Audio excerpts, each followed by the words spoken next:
नमस्कार भक्तों, हम फिर से भगवत गीता के अध्याय 6 के इसी अध्याय को आगे ले चलते हैं और देखते हैं भगवत गीता के एक एक शब्दों को अपने दिल में उतार कर फिर किस प्रकार हमारे जीवन बदल जाता है। तो चलिए हम भगवत गीता के इस अध्याय को शुरू करते हैं। युक्ताहार विहारस्य युक्त चेष्टस्य कर्मसु युक्त स्वप्नावबोधस्य योगो भवति दुःखाः। जो खाने सोने आमोद प्रमोद तथा काम करने की आदतों में नियमित रहता है वह योग अभ्यास द्वारा समस्त भौतिक क्लेशों को नष्ट कर सकता है। खाने सोने रक्षा करने तथा मैथुन करने में जो शरीर की आवश्यकताएं हैं अति करने से योग अभ्यास की प्रगति रुक जाती है। जहाँ तक खाने का प्रश्न है, इसे तो प्रसादम या पवित्रीकृत भोजन के रूप में नियमित बनाया जा सकता है। भगवत गीता के अनुसार भगवान कृष्ण को शाक फूल फल अन्न दुग्ध आदि भेंट किए जाते हैं। इस प्रकार एक कृष्ण भावना भावित व्यक्ति को ऐसा भोजन न करने का स्वतः प्रशिक्षण प्राप्त रहता है जो मनुष्य के खाने योग्य नहीं होता या कि सतोगुणी नहीं होता। जहाँ तक सोने का प्रश्न है, कृष्ण भावना भावित व्यक्ति कृष्ण भावनामृत में कर्म करने में निरंतर सतर्क रहता है, अतः निद्रा में वह व्यर्थ समय नहीं गंवाता। व्यर्थ कालत्वम कृष्ण भावना भावित व्यक्ति अपना 1 मिनट का समय भी भगवान की सेवा के बिना नहीं बिताना चाहता, अतः वह कम से कम सोता है। इसके आदर्श श्रील रूप गोस्वामी हैं जो कृष्ण की सेवा में निरंतर लगे रहते थे और दिन भर में 2 घंटे से अधिक नहीं सोते थे और कभी कभी तो उतना भी नहीं सोते थे। ठाकुर हरदास तो अपनी माला में 3 लाख नामों का जप किए बिना न तो प्रसाद ग्रहण करते थे और न ही सोते थे। जहाँ तक कार्य का प्रश्न है, कृष्ण भावना भावित व्यक्ति ऐसा कोई भी कार्य नहीं करता जो कृष्ण से संबंधित न हो। इस प्रकार उसका कार्य सदैव नियमित रहता है और इंद्रिय तृप्ति से अदूषित। चूंकि कृष्ण भावना भावित व्यक्ति के लिए इंद्रिय तृप्ति का प्रश्न ही नहीं उठता, अतः उसे तनिक भी भौतिक अवकाश नहीं मिलता, क्योंकि वह अपने कार्य वचन निद्रा जागृति तथा अन्य सारे शारीरिक कार्यों में नियमित रहता है, अतः उसे कोई भौतिक दुख नहीं सताता। यदा विनित्तम चित्तम आत्मनेव अवतिष्ठते निस्पृहः सर्वकामेभ्यो युक्ता इत्युचित्यते। जब योगी योग अभ्यास द्वारा अपने मानसिक कार्यकलापों को वश में कर लेता है और अभ्यास में स्थित हो जाता है तो और आध्यात्म में स्थित हो जाता है, अर्थात समस्त भौतिक इच्छाओं से रहित हो जाता है, तब वह योग में सुस्थिर कहा जाता है। साधारण मनुष्य की तुलना में योगी के कार्यों में यह विशेषता होती है कि वह समस्त भौतिक इच्छाओं से मुक्त रहता है जिनमें मैथुन प्रमुख है। एक पूर्ण योगी अपने मानसिक कार्यों में इतना अनुशासित होता है कि उसे कोई भी भौतिक इच्छा विचलित नहीं कर सकती। यह सिद्ध अवस्था कृष्ण भावना भावित व्यक्तियों द्वारा स्वतः प्राप्त हो जाती है। जैसा कि श्रीमद् भगवत गीता में कहा गया है, राजा अम्बरीश ने सर्वप्रथम अपने मन को भगवान के चरण कमलों पर स्थिर कर दिया, फिर क्रमशः अपनी वाणी को कृष्ण के गुण अनुवाद में लगाया, हाथों को भगवान के मंदिर को स्वच्छ करने में, कानों को भगवान के कार्यकलापों को सुनने में, आंखों को भगवान के दिव्य रूप का दर्शन करने में, शरीर को अन्य भक्तों के शरीरों का स्पर्श करने, घ्राणेन्द्रिय को भगवान पर चढ़ाए गए कमल पुष्प की सुगंध सूंघने, जीभ को भगवान के चरण कमलों पर चढ़ाए गए तुलसी पत्रों का स्वाद लेने, पांवों को तीर्थ यात्रा करने तथा भगवान के मंदिर तक जाने, सिर को भगवान को प्रणाम करने तथा अपनी इच्छाओं को भगवान की इच्छा पूरी करने में लगा दिया। निर्विशेषवादियों के लिए यह दिव्य अवस्था अनिवर्चनीय हो सकती है, किंतु कृष्ण भावना भावित व्यक्ति के लिए यह अत्यंत सुगम एवं व्यवहारिक है। जैसा कि महाराज अम्बरीश की ऊपरी वर्णित जीवनचर्या से स्पष्ट हो जाता है। जब तक निरंतर स्मरण द्वारा भगवान के चरण कमलों में मन को स्थिर नहीं कर लिया जाता, तब तक ऐसे दिव्य कार्य व्यवहारिक नहीं बन पाते। अतः भगवान की भक्ति में इन विहित कार्यों को अर्चन कहते हैं, जिसका अर्थ है समस्त इंद्रियों को भगवान की सेवा में लगाना। इंद्रियों तथा मन को कुछ न कुछ कार्य चाहिए, पूरा निग्रह व्यवहारिक नहीं है। अतः सामान्य लोगों के लिए, विशेषकर जो लोग संन्यास आश्रम में नहीं हैं, ऊपर वर्णित इंद्रियों तथा मन का दिव्य कार्य ही दिव्य सफलता की सही विधि है, जिसे भगवद गीता में कुछ युक्त कहा गया है। यथा दीपो निवात स्थितो निंगते सोपमा स्मृता योगिनो यत चित्तस्य युज्यतो योगात्मनः। जिस प्रकार वायु रहित स्थान में दीपक हिलता डूबता नहीं, उसी तरह जिस योगी का मन वश में होता है, वह आत्म तत्व के ध्यान में सदैव स्थिर रहता है। कृष्ण भावना भावित व्यक्ति अपने आराध्य देव के चिंतन में उसी प्रकार अविचलित रहता है, जिस प्रकार वायु रहित स्थान में एक दीपक रहता है। यत्रो परमते चित्तम निरुद्धम योग सेवया यत्र चैवात्मात्मानं पश्यन्नात्मानि तुष्यति सुखमत्यंतिकम यत बुद्धि विहाग्र मति इंद्रियम वेति यत्र न चैवायम स्थितश्चलति ततः यम लब्ध्वा चापरम लाभ मन्यते नाधिकम ततः। सिद्ध की अवस्था में जिसे समाधि कहते हैं, मनुष्य का मन योगाभ्यास के द्वारा भौतिक मानसिक क्रियाओं से पूर्णतः संयमित हो जाता है। इस सिद्धि की विशेषता यह है कि मनुष्य शुद्ध मन से अपने को देख सकता है और अपने आप में आनंद उठा सकता है। उस आनंदमय स्थिति में वह इंद्रियों द्वारा असीम दिव्य सुख में स्थित रहता है।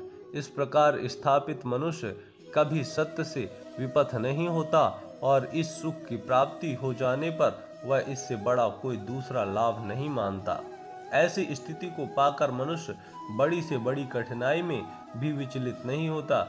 यह निसंदेह भौतिक संसर्ग से उत्पन्न होने वाले समस्त दुखों से वास्तविक मुक्त है। योग अभ्यास से मनुष्य भौतिक धारणाओं से क्रमशः विरक्त हो जाता है। यह योग का प्रमुख लक्षण है। इसके बाद वह समाधि में स्थित हो जाता है, जिसका अर्थ यह होता है कि दिव्य मन तथा बुद्धि के द्वारा योगी अपने आप को परमात्मा समझने का भ्रम न करके परमात्मा की अनुभूति करता है। योग अभ्यास बहुत कुछ पतंजलि की पद्धति पर आधारित है। कुछ अप्रामाणिक भाष्यकार जीवात्मा तथा परमात्मा में भेद स्थापित करने का प्रयास करते हैं और अद्वैतवादी इसे ही मुक्ति मानते हैं, किंतु वे पतंजलि की योग पद्धति के वास्तविक प्रयोजन को नहीं जानते। पतंजलि पद्धति में दिव्य आनंद को स्वीकार किया गया है, किंतु अद्वैतवादी इस दिव्य आनंद को स्वीकार नहीं करते, क्योंकि उन्हें भ्रम है कि इससे कहीं उनके अद्वैतवाद में बाधा न उपस्थित हो जाए। अद्वैतवादी ज्ञान तथा ज्ञाता के द्वैत को नहीं मानते, किंतु इस श्लोक में दिव्य इंद्रियों द्वारा अनुभूत दिव्य आनंद को स्वीकार किया गया है। इसकी पुष्टि योग पद्धति के विख्यात व्याख्यात पतंजलि मुनि ने भी की है। योग सूत्र महर्षि कहते हैं, इति शक्ति या अंतरंगा शक्ति दिव्य है। पुरुषार्थ का तात्पर्य धर्म अर्थ काम तथा अंत में परम ब्रह्मा से तादात्म्य या मोक्ष है। अद्वैतवादी परम ब्रह्मा से इस तादात्म्य को कैवलव्यम कहते हैं, किंतु पतंजलि के अनुसार कैवलव्यम वह अंतरंगा या दिव्य शक्ति है जिसमें जीवात्मा अपनी स्वाभाविक स्थिति से अवगत होता है। भगवान चैतन्य के शब्दों में यह अवस्था चेतो दर्पणाम अर्जनम अर्थात मन रूपी मलनि दर्पण का मार्जन है। यह मार्जन वास्तव में मुक्ति या भाव महादावाग्नि निर्वापणम है। प्रारंभिक निर्वाण सिद्धांत भी इस नियम के समान है। भगवत में इसे स्वरूपेण व्यवस्थितः कहा गया है। भगवत गीता के इस श्लोक में भी इसी की पुष्टि हुई है। निर्वाण के बाद आध्यात्मिक कार्यकलापों की या भगवत भक्ति की अभिव्यक्ति होती है, जिसे कृष्ण भावनामृत कहते हैं। भागवत के शब्दों में स्वरूपेण व्यवस्थितः जीवात्मा का वास्तविक जीवन यही है। भौतिक दूषण से आध्यात्मिक जीवन के कल्मश युक्त होने की अवस्था माया है। इस भौतिक दूषण से मुक्ति का अभिप्राय जीवात्मा की मूल दिव्य स्थिति का विनाश नहीं है। पतंजलि भी इसकी पुष्टि इन शब्दों में करते हैं, कैवलव्यम स्वरूप प्रतिष्ठा व चित्त शक्ति रीति। यह चित्त शक्ति या दिव्य आनंद ही वास्तविक जीवन है। इसका अनुमोदन वेदांत सूत्र में इस प्रकार हुआ है, आनंदमयो अभ्यासात। यह चित्त शक्ति ही योग का परम लक्ष्य है और भक्ति योग द्वारा इसे सरलता से प्राप्त किया जाता है। भक्ति योग का विस्तृत विवरण 7वें अध्याय में किया जाएगा। इस अध्याय में वर्णित योग पद्धति के अनुसार समाधियां 2 प्रकार की होती हैं, संप्रज्ञात तथा असंप्रज्ञात समाधियां। जब मनुष्य विभिन्न दार्शनिक शोधों के द्वारा दिव्य स्थिति को प्राप्त हो जाता है तो यह कहा जाता है कि उसे संप्रज्ञात समाधि प्राप्त हुई है। असंप्रज्ञात समाधि में संसारी आनंद से कोई संबंध नहीं रहता, क्योंकि इसमें मनुष्य इंद्रियों से प्राप्त होने वाले सभी प्रकार के सुखों से परे हो जाता है। एक बार इस दिव्य स्थिति को प्राप्त कर लेने पर योगी कभी उससे डिगता नहीं। जब तक योगी इस स्थिति को प्राप्त नहीं कर लेता तब तक वह असफल रहता है। आजकल के तथाकथित योग अभ्यास में विभिन्न इंद्रिय सुख सम्मिलित हैं, जो योग के सर्वथा विपरीत है। योगी होकर यदि कोई मैथुन तथा मादक द्रव्य सेवन में अनुरक्त होता है तो यह उपहासजनक है। यहाँ तक कि जो योगी योग की सिद्धियों के प्रति आकृष्ट रहते हैं वे भी योग में आरूढ़ नहीं कहे जा सकते। यदि योगी जन योग की आनुषंगिक वस्तुओं के प्रति आकृष्ट है तो उन्हें सिद्ध अवस्था को प्राप्त हुआ नहीं कहा जा सकता, जैसा कि इस श्लोक में कहा गया है। अतः जो व्यक्ति आसनों के प्रदर्शन या सिद्धियों के चक्कर में रहते हैं उन्हें यह समझ लेना चाहिए कि इस प्रकार से योग का मुख्य उद्देश्य ही समाप्त हो जाता है। इस युग में योग की सर्वोत्तम पद्धति कृष्ण भावनामृत है, जो निराशा उत्पन्न करने वाली नहीं है। एक कृष्ण भावना भावित व्यक्ति अपने धर्म में इतना सुखी रहता है कि उसे किसी अन्य सुख की आकांक्षा नहीं रह जाती। इस दंभ प्रधान युग में हठ योग, ध्यान योग तथा ज्ञान योग का अभ्यास करते हुए अनेक अवरोध आ सकते हैं, किंतु कर्म योग या भक्ति योग के पालन में ऐसी समस्या सामने नहीं आती।